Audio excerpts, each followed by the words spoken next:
welcome to the Aren't You Tired Of podcast, a podcast about what we're tired of and what we're going to do about it to fix it. So I'm appreciative that you are joining us. So I'm Mark Benton. I'm Patty Johnson. And we are your host. And we love to sit and talk about things that we're tired of. Now, we're not necessarily griping and moaning about it. And certainly we're not just trying to have, a gripe session. We're trying to have conversations that help people live and work well, right? That's right. Give ideas that you can take and use. And our list of things we're tired of is long. And so we're trying to knock them off one by one. That's right. One by one. So today I'm excited because we're going to talk about, aren't you tired of second guessing yourself? And I'm a pro at it. Everybody does it. Yeah. And perfect thing to talk about. Yeah, me too.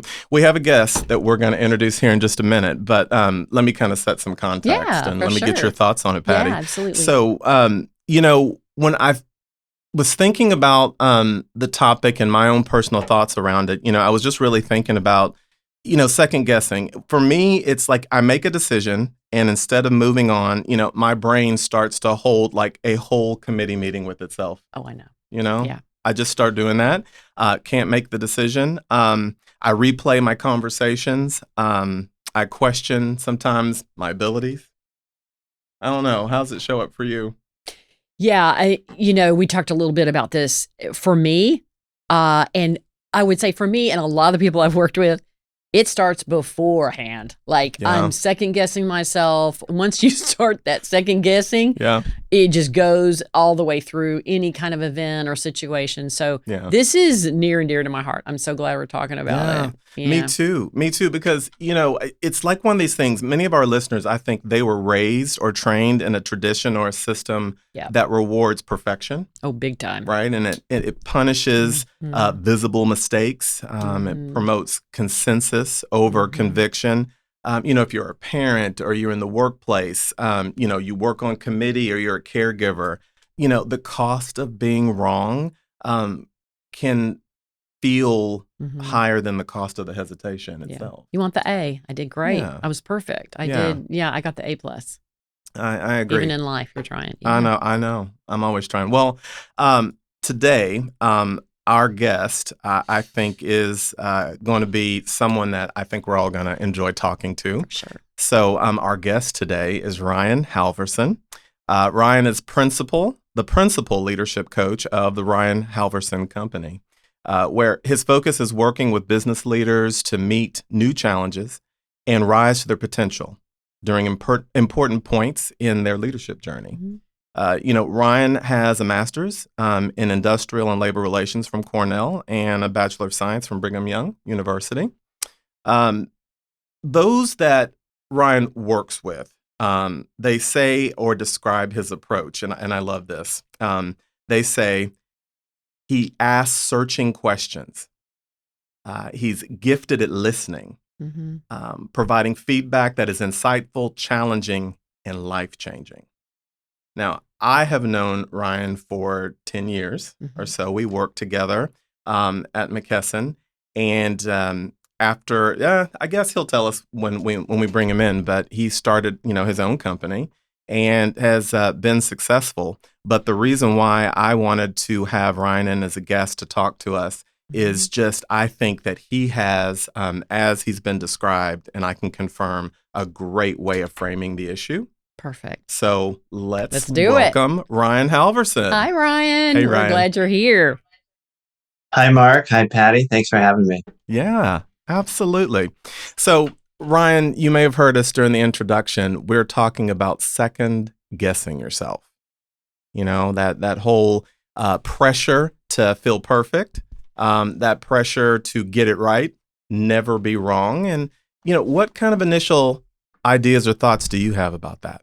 It's very relatable. I think, Patty, you mentioned it. We all struggle with it, and I do too. And so part of my job, so companies hire me on behalf of their leaders who are trying to get better in their leadership domains.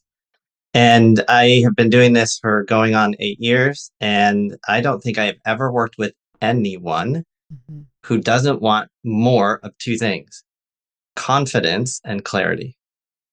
And so I think these are just really consistent human dynamics that play out. And when we don't have certainty and we don't have clarity, then we fall into these patterns, very predictable patterns of questioning and wondering and making stuff up in our heads about, well, what is it then? So, couple things come to mind. When I think of second guessing, I kind of think of it as a distinction between self doubt in a space of I've made a decision, I've said something, I've done something, and I'm actually not really sure Mm-hmm. what the outcome will be. That to me is the space for second guessing. Then there's the regret. Regret happens after there is certainty Yeah. of what you said or what Mm-hmm. you did. And now you know what the impact is. And then you can regret it and wish you had done a different course of action. And then, Patty, you talked a little bit about this. Sometimes it even starts before we know anything about what we're about to go into. We haven't even made any decisions. And so that's also a dynamic. You know, Ryan, that's very helpful. I'm sitting here listening, Patty. I want to get your perspective on Yeah. this. But most self-doubt, whether it's personal, so it's whether it's at work or outside of work, it isn't so much about the decision. It's about the fear of disappointing someone. Yeah. Not being good enough. Not being good enough. Not being good enough. And I think Yeah. one of the interesting things you brought up, Ryan, is the third example of of it being really important. What was your third one? Is it being really important? Use your right the same Yeah, word. it matters. The stakes are high. It The feels really stakes are important high. either to yourself or other people. The stakes are high.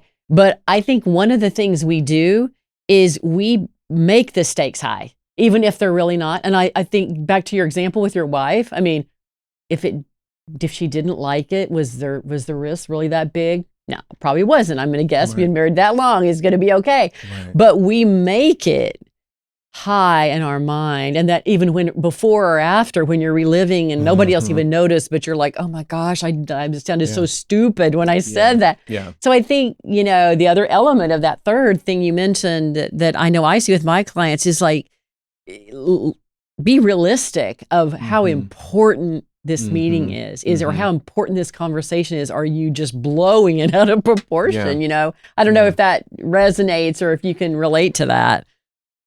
It resonates. When I'm at my best, I remember this little tool. Some of your listeners will be familiar with this. It's called 10-10-10. Yep. Love it. And you kind of ask yourself, how am I going to feel about this in 10 hours? And maybe you'll feel the same. Well, how will you feel about it in 10 days? Usually 10 days, you're like, I'm probably going to feel a little differently. I'm not going to feel as bad as I do about it now. How are you going to feel in 10 weeks, 2.5 months? Most of us probably won't even remember what it was that got us all spinning and spiraling. Right. What are you going to feel like in 10 months? You will not even have remembered it. Yeah. Yeah. And so it's a fun little tool because part of what we're trying to do is interrupt our thinking. So most of what I offer to my clients is an opportunity to be an objective person, to just kind of throw cold water on a really hot mental story they keep telling themselves. Yeah. And the 10-10-10 is a really useful tool to help people, but I'm a big fan of when you have a thinking problem, the thing you need to do to interrupt that is actually not more thinking. Really? Going I thought that worked. Is it? Yeah. Yeah. Yeah. We believe that the more we think about it, we will think our way out of it because we're mostly hired for our brains and our intelligence and our smarts and our problem solving. And so if we think about it long enough, well, we will find the solution. But typically in our thinking, we just actually fall more and more into the story we are telling ourselves. And so it's really important to interrupt those stories. Yeah. Ryan, there's something that I do when I'm working with leaders, and it's like I do the whole truth, true or false. It's almost like, there's a story that they're telling themselves. Personally, there's a story I'm telling myself. And so what I find is that in preparing, I'll over prepare. I always tell my team sometimes, don't make a bigger meal than people really want to eat. But I over prepare. I might need, a lot of consensus, or there's language I should use that would, portray, my understanding, my command of said issue, but I soften my language because of my doubt. And I have a lot of fear of just like visibly being wrong. Yeah. Well, you brought a bunch of stuff. And I think one of the things you mentioned there is kind of like, is it true? Like if things don't go the way you want them to go back, get some data. Is it, your emotions are running you? And Ryan, we got those tapes, man, they are going, right? We are hit play on those. What is the data telling us? Why didn't it go? This happened, exact conversation with a client of mine last week. She didn't get the approval she wanted. Well, let's talk about why did you not get it? It wasn't that you weren't good enough. It wasn't that you didn't sell it well enough. Well, your timing on the budget request was a problem. Or the person that you're trying to get approval from is new and they're not going to take a risk. Be anchor back to what is true. I think your point on that, Mark, you mentioned several things. That was one of them that really stuck out to me. It can help stop your track, which Ryan's talking about, the tapes that you're playing. I often find that when I'm in that loop, of doubting myself, I'm, over prepared. They didn't need all that. Didn't ask for it. I'm worried about, saying the wrong thing, visibly being wrong. I don't show up with my full energy, So, Ryan, my question back to you is, do you think leaders are rewarded more for certainty or for the caution? Because sometimes people will play it. They'll pull back. They'll pull the punch because they're worried about, overplaying their hand or showing up the wrong way. When actually, I'm wondering, what you would say, about, is it about certainty or is it about caution? Does that make sense?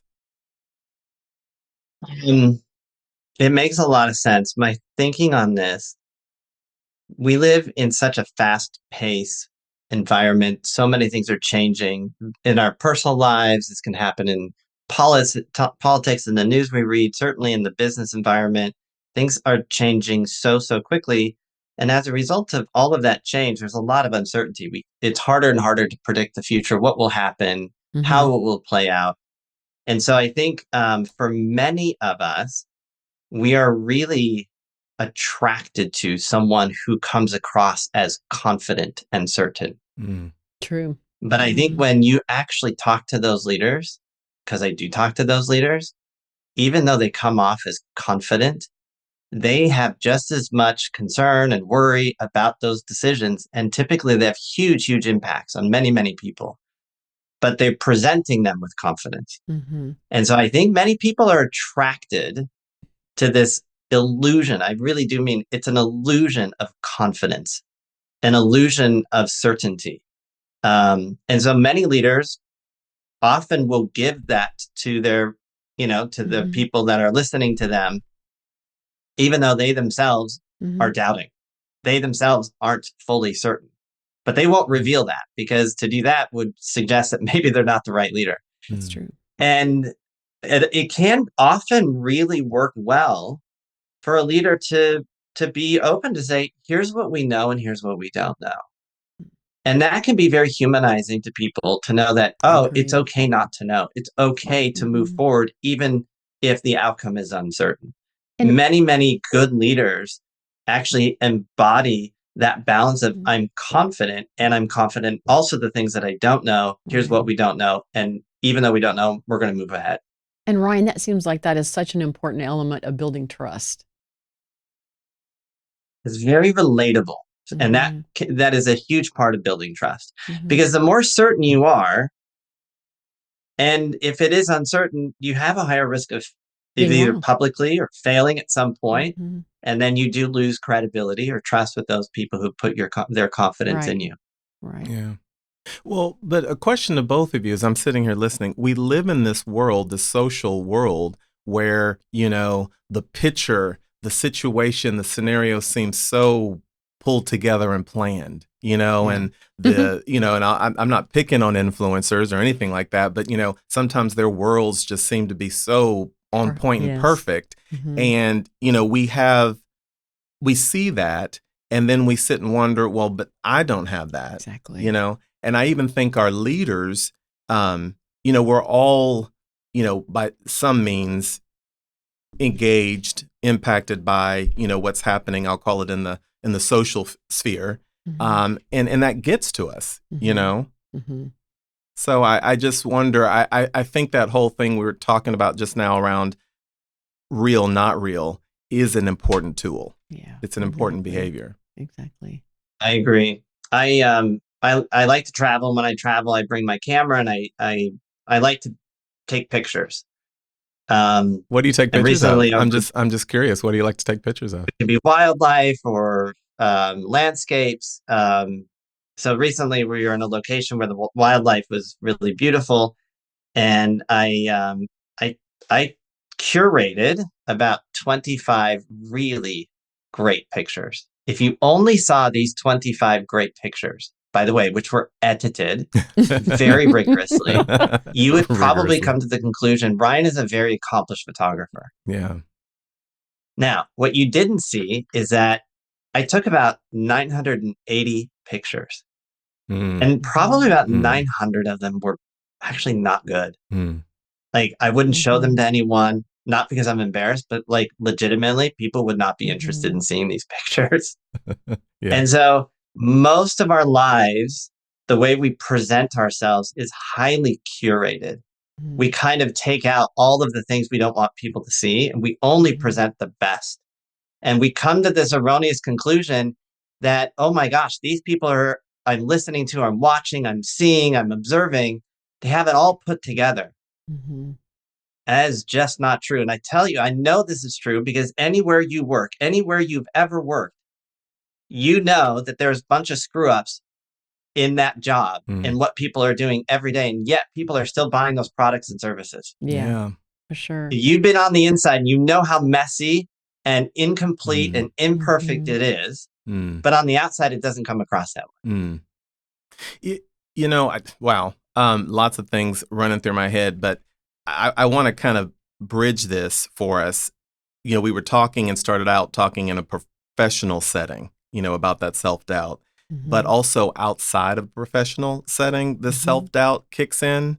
And we talked about, you know, how it looks when you were in the work environment and that, you know, don't make a wrong decision. There is no failure, all of that. But if you think outside of work, you know, whether it be with your family, friends, you know, the people that you're around, different groups or community situations that you're involved in, it can also play out there. You know, so we probably have a listener that's like, you know, at work, you know, I am more confident. I do show up a certain way, but you know, when I'm outside of work, that's where it shows up for me. Yeah.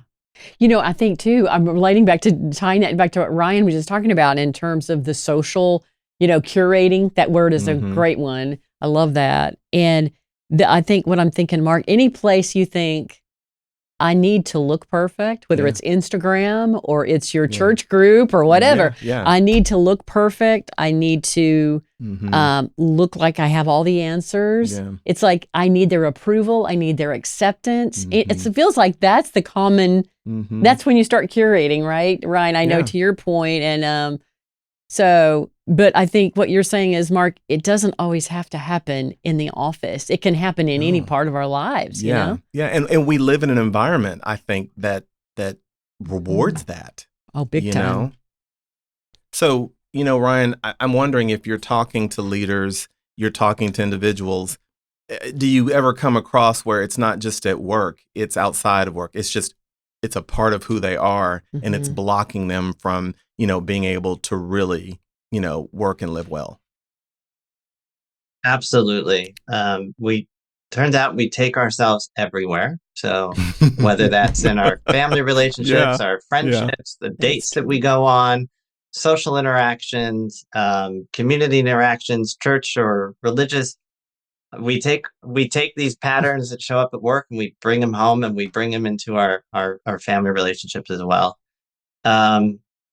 One of the things that I like to do, and I will work with my clients to find these, I am a huge, huge fan of very small, very simple practices Mm-hmm. that you can do when you're, in this case, spinning or spiraling or looping, and your brain is, you know, inventing all kinds of fun, terrible things that could or will happen. Right. And some of these you'll laugh, but they are something you can do in 10 or 15 seconds. I'll again make the connection between when you have a thinking problem, if it's in Mm-hmm. your head, you got to do something with your body. Mm. And so if I'm looping on something, if I've gotten to myself into a negative loop, I will literally untie and tie my shoes. When I was learning how to tie my shoes, I had to make a loop. And so it reminds me of this loop. Mm. I've even had a client who I'm like, look, when you are spinning on this and swirling on this, I want you to stand up. I want you to go to a bathroom and just flush a toilet Mm. and just watch that. Just watch Mm-hmm. the water spin. And it sounds super weird. Like, why would I ever go flush a toilet? Part of it is you're moving yourself out of your thinking and you're Mm-hmm. taking an outside experience to start thinking about, am I spinning on this? Yeah. Mm-hmm. Am I swirling on this? Because that's really what's useful, is to start interrupting those patterns. Lots of people say, hey, do some breathing. And that can be great if you've actually learned how to do breathing. Most of us don't really know how to do that. We're like, I am breathing, I'm breathing right now. And usually we're not calm. Mm-hmm. Yeah. And so it's often you have to do something, Yeah. even if it's just standing up, even if it's just walking, and touching a door and coming back, just something Right. that interrupts the flow of thinking Mm-hmm. for about 5 or 10 seconds. And if you're at a meeting and you're sitting someplace, I will often have my clients just like take their fingers and just touch their fingers under the table so they can feel the pressure.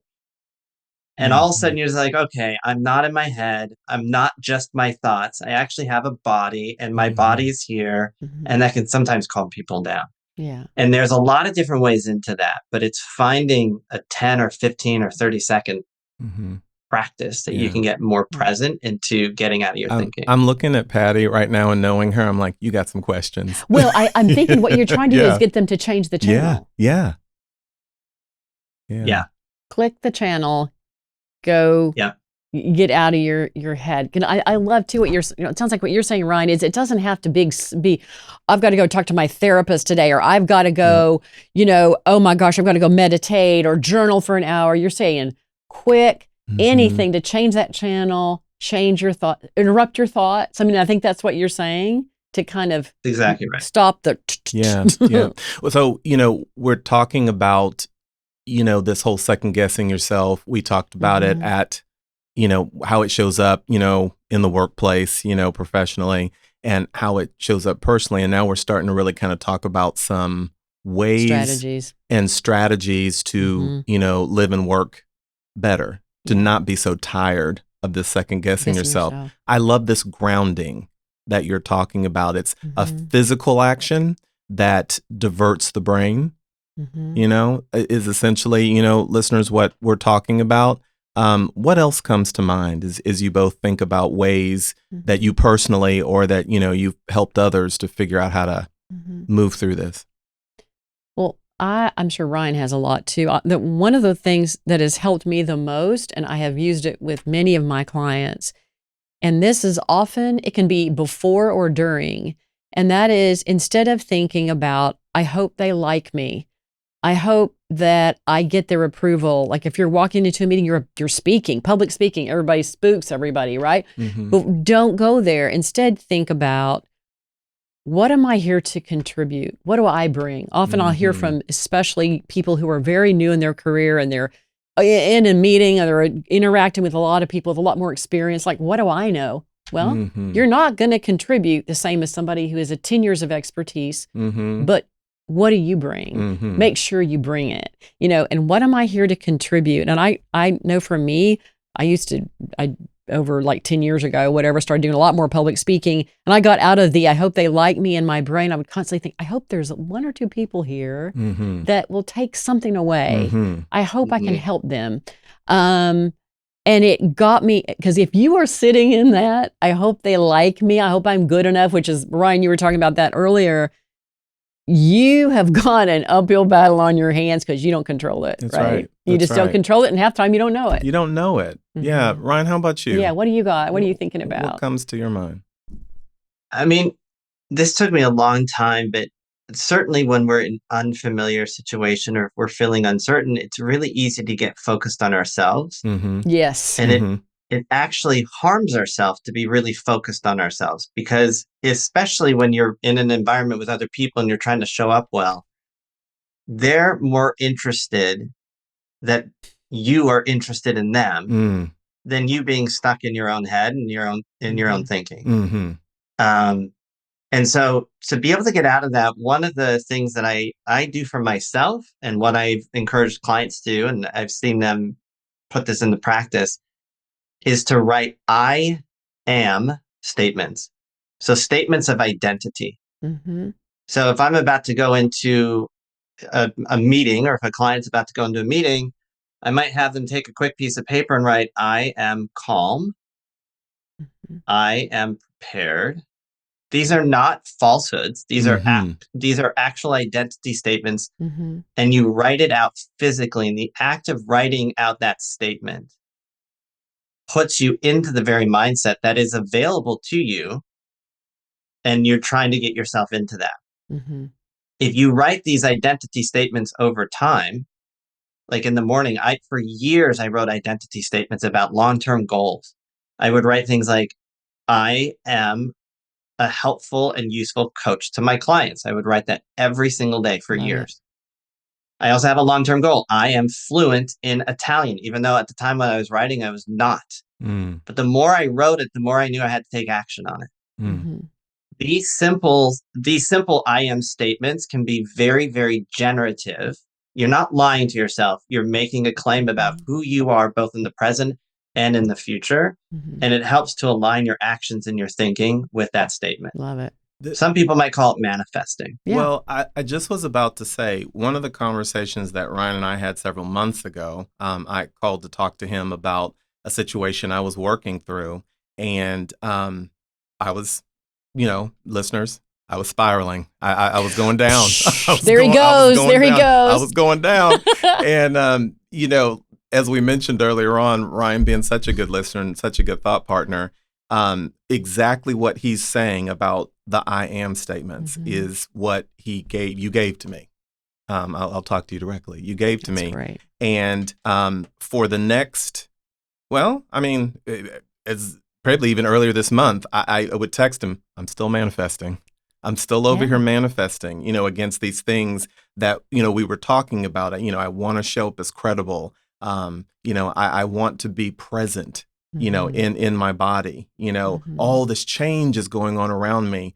There are things I can control. I know there's things I can't control. That's right. Today, I'm going to try and make good decisions around the things I can control. And so I just want, our listeners, between the three of us as well, this manifesting and these I am statements, they work. I didn't think about it, Ryan, but I would sometimes even do that before I go into a high stakes meeting or situation. I'll find a little space, whether I'm speaking or whatever, because I'm worried.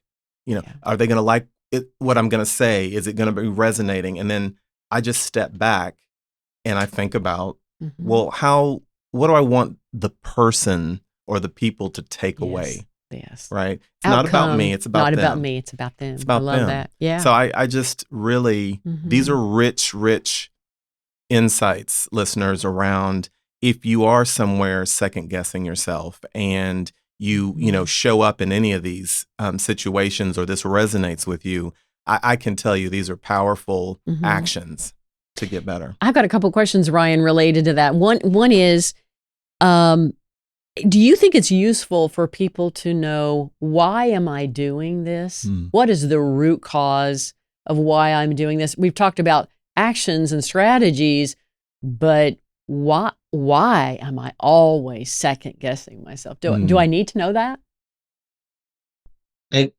There's a couple levels of knowing that I think can be useful. I think if you are going really deep, you probably need some professional Yeah, help for more sure. than you can self-regulate. Mm-hmm. Most of that is unproductive, because you wind up just spiraling. And again, it comes back to this idea of like so much of the reasons why we second guess or self-doubt comes to around uncertainty, infamiliarity, or the stakes are high. And when those things happen, our natural response is to try to make sense of it. So we tell ourselves a story, or we come up with an explanation, or we make some meaning out of it. And it's actually not, it's not the facts of the situation that causes us concern. It's our interpretation of our story Yeah. that gets us fearful. Wow. How we interpret the story we've told ourselves in a moment of uncertainty. Oh, I don't know if they're going to like me. Okay, well, now I'm going to start thinking about all the reasons why people don't like me. I'm too short. I'm too fat. I don't dress right. I have a bad accent. I'm not comfortable with my language, right? All of these things we start talking about to ourselves. Yeah. And this is a way to explain how it is possible for others to make the conclusion we must not be credible. Right. So you're telling me I shouldn't be doing that. Stop it. You should not. Check. Stop check, it. Check. Yeah. Right. It's really normal. And I will tell you, it's those stories and our interpretation of the very stories we were giving ourselves, or maybe society's given us or other people have given us unhelpfully. And it's those types of things that need to be interrupted. So to know, it is important to know the pattern that when things are unfamiliar, uncertain, you're going to try to make sense of it. You're going to try to make an explanation for it. Your explanation probably is going to give you fear and anxiety, and that's not helpful. Yeah. If you know that, then you can try to say, oh, I'm in this loop. I got to go do something. Ryan told me to untie and tie my shoes. I'll try that. And it doesn't matter what it is, just as long as you try something, not thinking about more and more. Yeah. You know, I also think in terms of being kind to yourself, a lot of people who, and three of us may fall into this camp of the perfectionism, the desire to be good and really good and get the A+, has served us well, probably, in many parts of our life.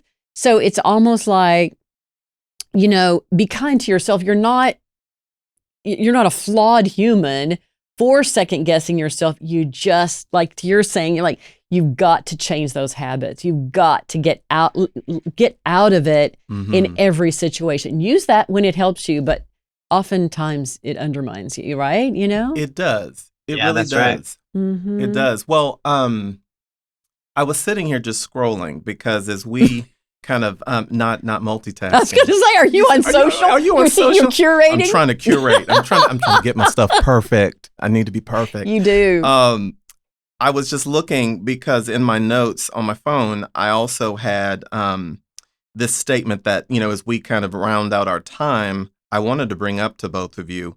And what I hear you both talking about with this whole second guessing, it's about encouraging and being kind to yourself toward self-trust as a practice.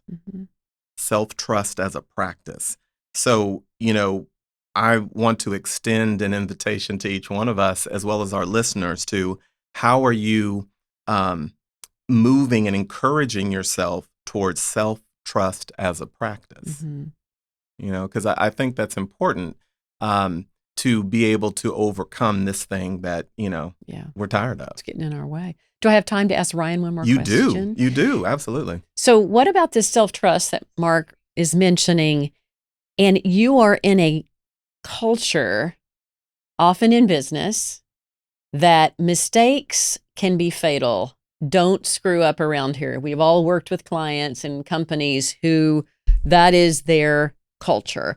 How do you advise someone to change their behavior when they're actually in a culture that's reinforcing it?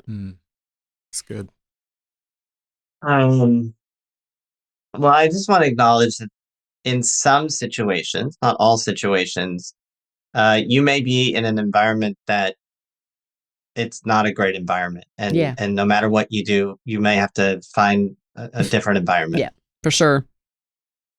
In the cases where I'm working with individuals, like I am a huge fan. There is nothing, I can't think of an example of something big that didn't first start small. Oh, totally agree. For sure. Everything Mhm. that we experience in our life started somewhere with a small thought and a Mhm. small action and a small movement. So if you are in one of these cultures that rewards perfection, then I would say make your failures really small. Mhm. Mm. Make a small risk. Mhm. Don't wait for a big reveal and like, oops, we got it completely wrong. Like fail in little Mhm. ways forward. Mhm. Mhm. Mhm. And we say that a lot, but failing forward literally just means, hey, I'm going to take a small risk Mhm. over here, tiny little Mhm. risk over here, and just kind of see what Yes. happens. Experiment. It's a little experiment. Sometimes you have to Mhm. just tell people, I'm going to experiment with this real quick. This Mhm. might not work. That's Mhm. okay. And the more you can experience in really small, tiny ways, one, you get more comfortable with it because you get more Mhm. familiar with it, Mhm. Right. and others do too. And you wind up finding a way forward. All of these little practices we talked about, none of those will change your life if you do them once. All of them can change your life if you do them Mhm. repeatedly in small moments throughout the day or throughout your week. And if Yeah. you do that consistently, that's the compound interest of some of these little things. Mhm. They will just bear lots of benefit over time. For sure. Yep. Thank you. Love it. I know you were, I didn't mean No. to No. redirect here, but I've been thinking about it as we're talking. I think that was a great question again. Powerful, Patty question. I love that. So Ryan, as we end our time, in our podcast, we always want to ask the question to ourselves and to our listeners. What are you taking away? In this conversation we've had, what's been your biggest aha? So I'll give you and Patty a chance to think about it while I talk through mine. So Mhm. in listening to this, really, really, really poignant conversation around, second guessing yourself and how to, really bring in strategies and ways to navigate that. My biggest takeaway is continuing to practice this, true, not true, true, false, Mhm. so that I can start to ground myself in what's real. I want to do that more and more often when I find myself, kind of replaying the tapes of the day and then like, oh, I want to go back on that decision. So I'm Mhm. going to start more intentionally doing that true, not true, in order to help me determine if it's something I need to spend more energy Mhm. on. How about you, Patty? Lot of good stuff. Thank Ryan. We could have talked longer about several of these things. I think the thing that I thought a lot about is disrupt yourself, and it Mhm. doesn't have to be a big disruption. I don't know if flushing will do anything for me. I don't think that's going to be. You mean that's gonna flushing be- the toilet? Yeah. No, probably Yeah. not going to be my thing, but it might be somebody's thing. But I think your point is those small things stop Yeah. your thought process, disrupt yourself. Mm-hmm. And I think step one in that, you got to realize I'm doing it. I'm spinning. The Mhm. spinning started. I gotta Right. boom. I gotta call a friend. Gotta do something. Yeah. Gotta grab my fingers. Whatever it is, that really stuck with me because sometimes in the spirit of overplaying things, you think it's gotta be Mhm. some really big deal, and it really doesn't have to be. So I thank you, Ryan. That was a really good Yeah. reminder to think about it differently. Yeah, that's good. Mm-hmm. Ryan, how about For you? all your listeners, the idea for flushing the toilet is not something standard. It's just an idea to get you I'm out of joking. thinking you have to go do something big. I'm gonna try. Yeah. I'm gonna Yeah. try it. I think I'm gonna do it. I'm gonna try it. I Yeah. mean, I didn't say I wasn't gonna You try never it. know. Right. Here's what I'm taking away from this. It's a really good reminder, even for me, to I need to continue the journey of understanding what are my default reactions when there is a moment of uncertainty, Mm. when there's something that's a little unfamiliar, when I have, the stakes are high. I've had many situations over the last year where now that I'm on the other side of it, it's actually been a huge benefit to have leaned in to that uncertainty and that risk. Yeah. But in the moment, it felt really, really intense. And for me, it's been a reminder of stay in the moment, just recognize for myself that my default pattern is to try to create some sort of make sense of it and give myself a lot of fear to protect myself. And that's not always what's needed. That's just a default pattern that I have. Yeah. Well, those are all good. And I'm glad that we'll have a record of these things to listen to for the future. So I have really thoroughly enjoyed this conversation, Ryan. Thank you, Ryan. We loved it. Thank you for joining us today and for sharing your insights and your wisdom. I know that you help a lot of people. Where can people find you if they need to? They can find me on my website at www.ryanhalverson.com. Yep. And that'll also be in our show notes and descriptions, listeners, so that if you are a leader that maybe thinks you might be able to use some of Ryan's wisdom, you know how to reach out to him. I just want to say as we kind of close out here for our listeners and some reflection, we talked about second guessing yourself. Where are you replaying something that's already been decided, right? Where are you asking for reassurance instead of seeking clarity confidently? What do you already know, but you just haven't trusted it yet? Think about those things to move you forward, to not second guess yourself. We don't have, a magic wand that says we won't do that. But hopefully some of the things that we've talked about and some of the things that you learn along the way as you practice some of these things will be of help to you. Yeah. So that's what we hope. Absolutely. Yeah. And please, if you have suggestions on topics or any ideas for us in the future, or this conversation, you think, oh, this would really help a friend, please forward it on. Yeah. Or if you think, oh, that reminded me of something else I'd like for y'all to talk more about, you can send either Mark or I a message on LinkedIn. You can DM us on Instagram. You can also email us a podcast at pattybjohnson.com. And we are here for you. We're excited to hear what you have to say and welcome your comments on today. So thank you. Thank you. Thanks, Patty. Thanks, Ryan. Y'all take care. Thank you, Ryan. Thank you, listeners. Thank you both. Thanks. We'll see you next time. Bye.